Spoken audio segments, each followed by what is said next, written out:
Hi, my name is Jonathan White, and I'm a professor of sociology and political economy at Bridgewater State University in Massachusetts. I'm also a long-standing friend and board member for Free the Children. Today I wanted to speak to you about the topic of child soldiers, a very painful and sobering topic. And the only appropriate way to start a topic like that is to start with a quote from a child soldier, and this is from a 15-year-old boy in Sierra Leone. They arrested a boy called Oyet who had tried to raise the alarm. They tied him and they stabbed him in the back. That night, they clapped the hands to wake us up. They placed a mat on the floor with 3 lamps, and then they brought in Oyet. The commander told us to hit Oyet 3 times and that he would be sent home. In other words, he would be killed. All of the new recruits surrounded the mat. Then the commander picked one boy. The boy made a small noise because he didn't want to be picked. The commander got angry and he called for a panga, which is a broad-bladed machete. They started beating that boy until he was spitting blood and couldn't cry anymore. Then they sent him back to the mat. The commander chose another boy. That boy stood up.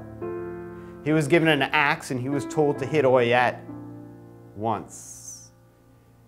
He was then told to hand the axe over to the next boy who hit Oyet. I was given the axe next. I hit Oyet a 3rd time.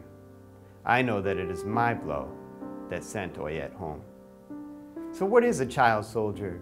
Well, the international community defines a child soldier as any person underneath the age of 18 who is actively participating through violent or non-violent means in a political, ideological, or military armed conflict. Why do children become child soldiers? There's so many factors that are pushing kids into becoming child soldiers. The main one, the most important one, of course, is extreme poverty. Kids who are impoverished find themselves in desperate situations, a wide range of desperate situations, and often end up being vulnerable to becoming child soldiers. Loss of family due to war is another major factor in pushing children to become child soldiers. They're wandering, they're aimless, they need help, and often, kind of like joining a gang, they become vulnerable to joining battalions of child soldiers. Displacement from their own home is another important one. They may have been forced to flee out of their home by rebels coming through their town or by military troops coming through their town, and when they're out in the open like that, they're much more vulnerable to becoming child soldiers. There are approximately 300,000 child soldiers worldwide, fighting in wars all around the world. 300,000 children fighting adult wars. It's an absolute perversity. The majority of soldiers today, of child soldiers, are boys, but increasingly girls are being used. Some estimates from some international documents suggest that as many as 40% of child soldiers today may in fact be girls. So the question arises, why would adults want children to be soldiers? Why would adults choose children as soldiers over other adults? Well, there's many reasons. The first and most important is that children are deeply obedient. When adults tell them what to do, children are more vulnerable to doing that without questioning. Second, and it's really kind of difficult for us to understand this, but children are less expensive than adults. They eat less, they need less goods, and frankly, therefore, there's a big savings in using children over adults. One of the main reasons that children are being used more and more in the world today in historically unprecedented amount is because of the size of the children and the technology of new weaponry. New weaponry makes it so that guns are lighter and lighter and kids can carry them around, and kids being small can get into places and hide in areas and be unsuspecting in ways that adults can't. So kids are being used for their size and their innocence and because they can't be detected. How are they recruited? Well, sometimes the soldiers will come into their homes and will sell it as an adventure or as a good job. Or maybe they try to sell the family on allowing their children to become child soldiers because it's part of a people's movement for peace, for freedom, for better prosperity, for poor people across the country. And then they get taken away and they end up in these horrible wars, committing horrible atrocities. A 13-year-old girl from Honduras speaks to this. At the age of 13, I joined the student movement. I had a dream to be able to contribute many things, change, so that children would not be hungry. When I arrived, I found out that girls were obliged to have several sexual relations, and they abused me. They trampled my human dignity, and above all, they did not understand that I was a child and that I had rights. Oftentimes children, most often the way that children become child soldiers is that they're abducted. They're abducted from their home in the middle of the night. All of a sudden, families wake up and there's rebel soldiers in their house and they steal the children. They're abducted from school, where oftentimes rebel soldiers will surround an entire school, come on into the school, oftentimes kill or torture or beat the teacher and take some of the children off to become child soldiers. And oftentimes, children are also abducted out of refugee camps, which is horribly sad. They've already been forced to flee from the plight of war. And here they are in these refugee camps, horrible places often, and the rebel groups come in and steal them and abduct them into forces. Once there, children play all kinds of roles.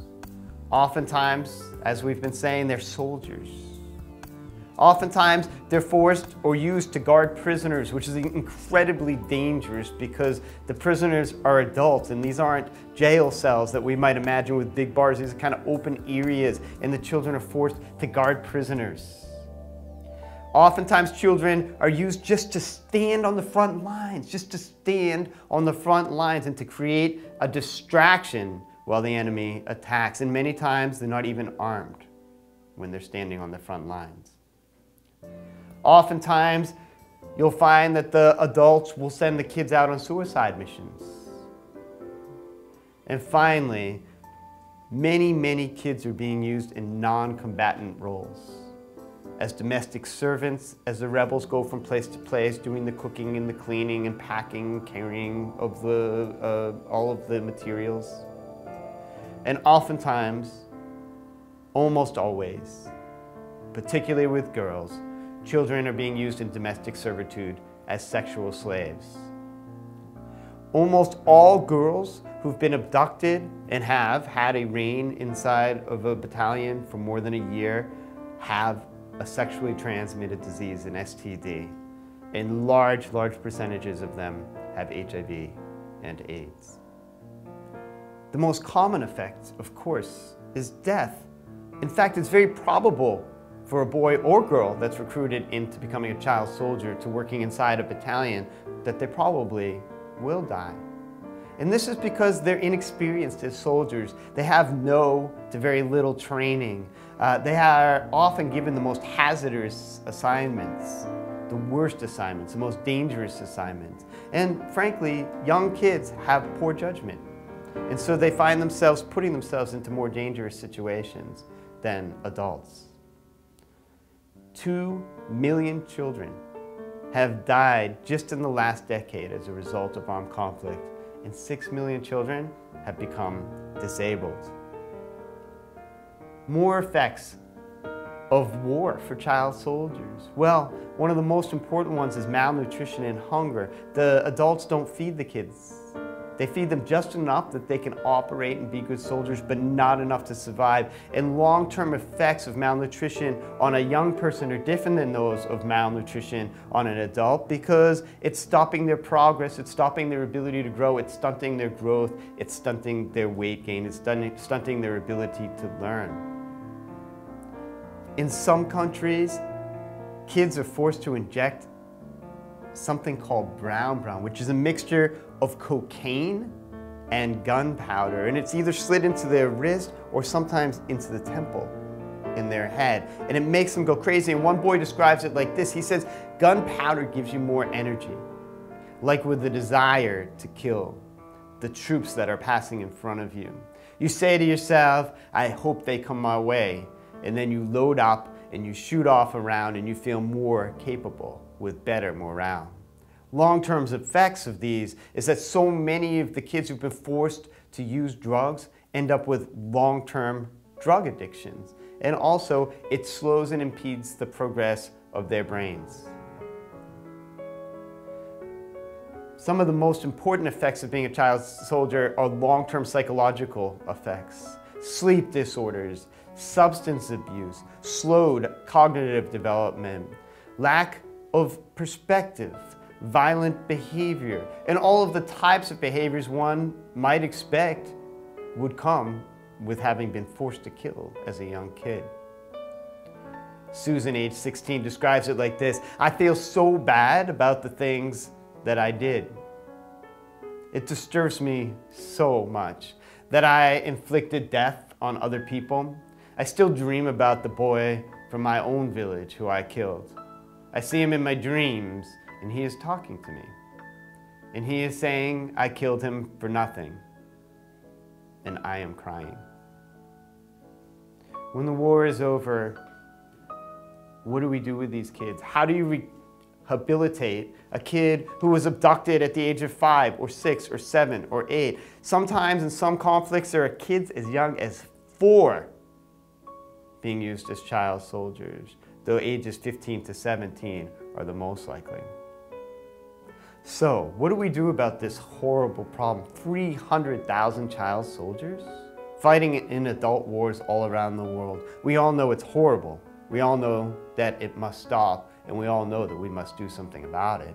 The first step, the most important step, is to educate ourselves about it, learn more about it, and then to create awareness about it, because knowledge is power, and it gives us the power to create the change that we need to change on this issue and others.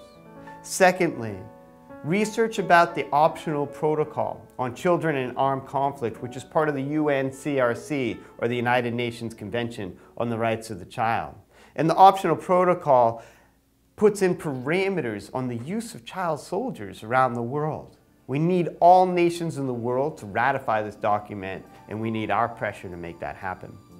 And finally, Free the Children is working in post-conflict regions, such as Sierra Leone.